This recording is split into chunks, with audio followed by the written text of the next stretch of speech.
Picture this.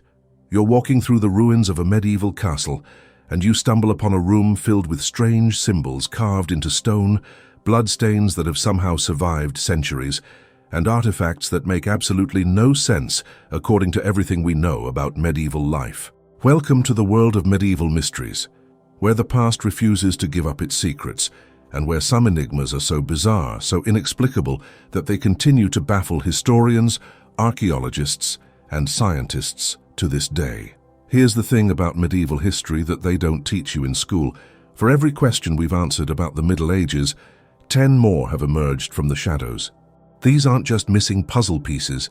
These are entire puzzles that seem to have been designed by someone playing by completely different rules. And if you think you know everything about the medieval world, you're about to discover just how wrong you are. Make sure to subscribe to uncover more hidden truths that history tried to bury.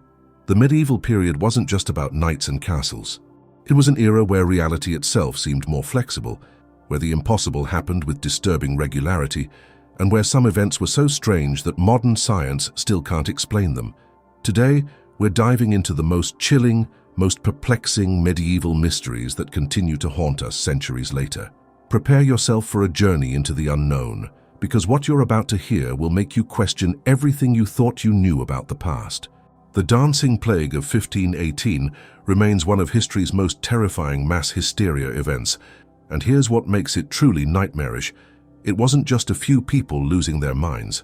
In July 1518, in the city of Strasbourg, a woman named Frau Troffea stepped into the street and began dancing. Not the joyful kind of dancing you might imagine, but a frenzied, uncontrollable gyration that would continue for days without rest. Within a week, dozens of others had joined her in this macabre dance marathon. But here's where it gets truly disturbing. The authorities, instead of recognizing this as a medical emergency, actually encouraged it. They hired musicians, built stages, and believed that the afflicted needed to dance it out of their systems. By the end of the month, over 400 people were trapped in this hellish dance. And here's the part that will make your skin crawl. Many of them literally danced themselves to death from exhaustion, heart attacks, and strokes. Modern medicine has proposed theories ranging from ergot poisoning, from contaminated grain to mass psychogenic illness, but none fully explain the sheer scale and intensity of what happened. The most chilling aspect? This wasn't an isolated incident. Similar dancing plagues occurred throughout medieval Europe, suggesting something deeper and more sinister was at work. The fact that we still can't definitively explain how hundreds of people could simultaneously lose control of their bodies in such a specific way makes this mystery as terrifying today as it was 5 centuries ago. The Princes in the Tower represents perhaps the most famous unsolved murder mystery of the medieval period, and it's a case that reads like a nightmare political thriller. In 1483, 12-year-old King Edward V and his 9-year-old brother Richard, Duke of York, were placed in the Tower of London by their uncle Richard III, supposedly for their own protection during the political turmoil following their father's death. They were seen playing in the Tower grounds for several weeks, and then, like something out of a horror story, they simply vanished without a trace. Here's what makes this mystery so haunting. These weren't just any children. They were the rightful heirs to the English throne, and their disappearance paved the way for Richard III to claim the crown. The obvious suspect was their uncle, but here's where the mystery deepens into something far more complex and sinister.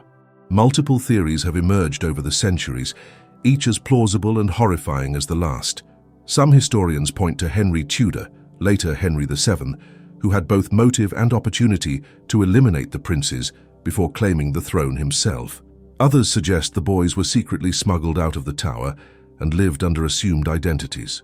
The most chilling theory, that they were murdered by someone entirely different, perhaps the Duke of Buckingham or another court insider, in a conspiracy so well orchestrated that even modern forensic science can't crack it. In 1674, workmen discovered 2 small skeletons buried beneath a staircase in the Tower of London. These were presumed to be the remains of the princes and were given a royal burial in Westminster Abbey.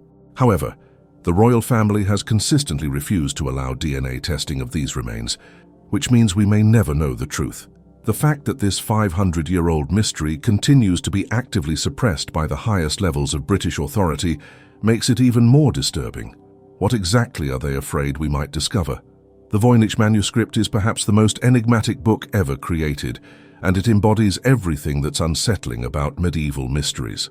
This 600-year-old manuscript, written in a completely unknown language or code, contains bizarre illustrations of plants that don't exist, astronomical diagrams that make no sense, and what appear to be medical or alchemical procedures that defy understanding. It's like finding an instruction manual for a reality that operates by different rules entirely. Here's what makes the Voynich manuscript particularly disturbing.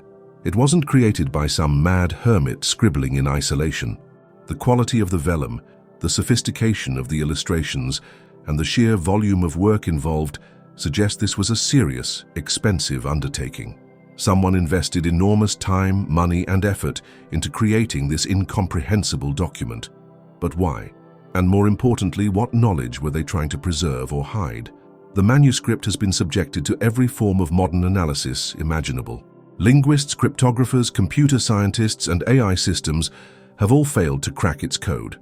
Carbon dating confirms it was created in the early 15th century, but beyond that, it remains as mysterious as the day it was discovered. Some of the plant illustrations appear to be fantastic creations, while others seem to be attempts at depicting real plants in a highly stylized manner. The astronomical sections show zodiac symbols mixed with what appear to be cellular structures, centuries before the invention of the microscope. The most chilling aspect of the Voynich manuscript is that it suggests the existence of an entire body of medieval knowledge that has been completely lost to history. Was this the work of a brilliant mind ahead of its time, or evidence of a medieval scientific tradition so advanced that we're only now beginning to catch up? The fact that we can't even determine whether it's an elaborate hoax or a genuine medieval document makes it one of the most unsettling mysteries of the period. The Green Children of Woolpit represents one of the most bizarre and inexplicable events recorded in medieval chronicles, and it's the kind of story that would be dismissed as pure fantasy if it weren't documented by multiple reliable sources. In the 12th century, in the village of Woolpit in Suffolk, England, 2 children with bright green skin were discovered near some ancient earthworks. They spoke no recognizable language, wore clothing made from unknown materials, and refused to eat anything except green beans. Here's where this mystery becomes truly disturbing. These weren't mythical creatures or the product of medieval superstition. Multiple chroniclers, including Ralph of Coggeshall and William of Newburgh, recorded the incident, and their accounts are remarkably consistent. The children were taken in by the local community, and over time, their green coloration faded as they adapted to a normal diet. The girl eventually learned to speak English and claimed that she and her brother came from a land where everything was green and the sun never shone brightly. The boy died shortly after their discovery, but the girl lived to adulthood and eventually married. She described their homeland as a place of perpetual twilight, separated from our world by a great river of light. Modern theories have attempted to explain the green coloration through various medical conditions, such as hyperchromic anemia caused by malnutrition. But these explanations don't account for the children's strange clothing, their unknown language, or their detailed descriptions of a world that doesn't match any known location. The most unsettling aspect of the Green Children of Woolpit is that it forces us to confront the possibility that medieval chroniclers, who we generally trust for historical accuracy, recorded something that simply shouldn't be possible. Either these reliable sources were all mistaken about the same impossible event, or something occurred in 12th century England that challenges our understanding of reality itself. The fate of the Knights Templar's legendary treasure remains one of medieval history's most enduring and disturbing mysteries. When King Philip IV of France ordered the arrest of all Templars on Friday, October 13, 1307, he expected to seize the immense wealth that the order had accumulated over 2 centuries of banking and military operations. Instead, he found nearly empty treasuries and no trace of the legendary Templar treasure that was said to include religious artifacts of immense power and wealth beyond imagination. Here's what makes this mystery so chilling. The Templars had advance warning of the arrests. Historical records show that a significant number of Templar ships left the port of La Rochelle just days before the coordinated raids across France. These ships, along with their mysterious cargo, simply vanished from history. The fact that an organization with such extensive documentation could make their most valuable possessions disappear so completely suggests a level of planning and secrecy that borders on the supernatural. The treasure wasn't just gold and silver. According to various accounts, the Templars possessed artifacts of religious significance that they had discovered during their time in Jerusalem, including items that some claimed were connected to Christ himself. The most disturbing theory is that the Templars had discovered something in the ruins of Solomon's temple that gave them not just wealth, but actual power over earthly kingdoms. This would explain why they became so influential and why their destruction was so swift and thorough. Modern treasure hunters and historians have proposed dozens of locations for the hidden Templar treasure, from Oak Island in Nova Scotia to various caves and castles across Europe. The fact that centuries of searching have yielded nothing substantial only deepens the mystery. Either the treasure never existed, which contradicts extensive historical documentation, or it was hidden so effectively that it remains concealed to this day. The possibility that immense medieval wealth and potentially world-changing artifacts are still out there, waiting to be discovered, makes this one of the most tantalizing mysteries of the period.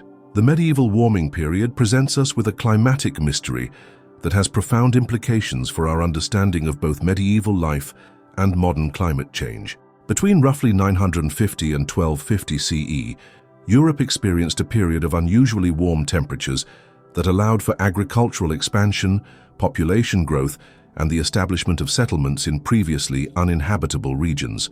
Vikings established colonies in Greenland, vineyards flourished in England, and crop yields reached levels that wouldn't be seen again for centuries.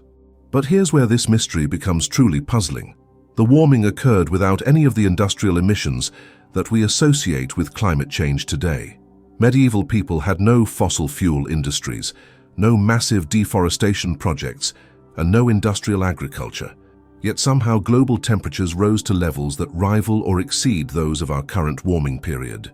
This challenges our fundamental understanding of what drives climate change and suggests that there are natural mechanisms at work that we still don't fully comprehend. The most disturbing aspect of the medieval warming period is how abruptly it ended. Around 1300, temperatures began to drop dramatically, ushering in what historians call the Little Ice Age. This climate shift coincided with widespread famine, social upheaval, and the devastating Black Death pandemic. The speed of this transition suggests that climate systems can change far more rapidly and dramatically than previously thought, which has terrifying implications for our current climate situation. Modern climate scientists have proposed various explanations for the medieval warming period, including solar radiation changes, volcanic activity, and ocean current variations. However, none of these theories fully explain the regional variations in warming or the precise timing of the climate shifts. The fact that medieval people experienced dramatic climate change without understanding its causes, and that we still can't fully explain it today, serves as a sobering reminder of how little we truly understand about the forces that shape our world. So there you have it, the brutal reality of medieval mysteries laid bare. These aren't just historical curiosities or fodder for fantasy novels. They're genuine enigmas that challenge our understanding of the past and force us to confront the unsettling possibility that the medieval world operated by rules we still don't comprehend. From mass hysteria events that killed hundreds to missing princes whose fate remains hidden by royal decree, from manuscripts written in languages that don't exist to treasures that vanished without a trace, these mysteries remind us that history is far stranger and more terrifying than we ever imagined. The medieval period wasn't just a time of ignorance waiting to be enlightened by modern science. It was an era when impossible things happened with disturbing regularity, when reality itself seemed more malleable, and when secrets were buried so deeply that they continue to haunt us centuries later. These mysteries persist not because medieval people were primitive or superstitious, but because they encountered phenomena that remain beyond our ability to explain or understand. Now, if you'll excuse me, I'm going to appreciate the fact that I live in an era where mysterious dancing plagues aren't a regular occurrence, and where the biggest mystery in my life is why my Wi-Fi keeps cutting out during important video calls. But the next time you think you understand the medieval world, remember these unsolved enigmas that continue to challenge everything we think we know about the past. Make sure to subscribe for more hidden truths that history tried to bury, because the medieval world still has plenty more secrets to reveal.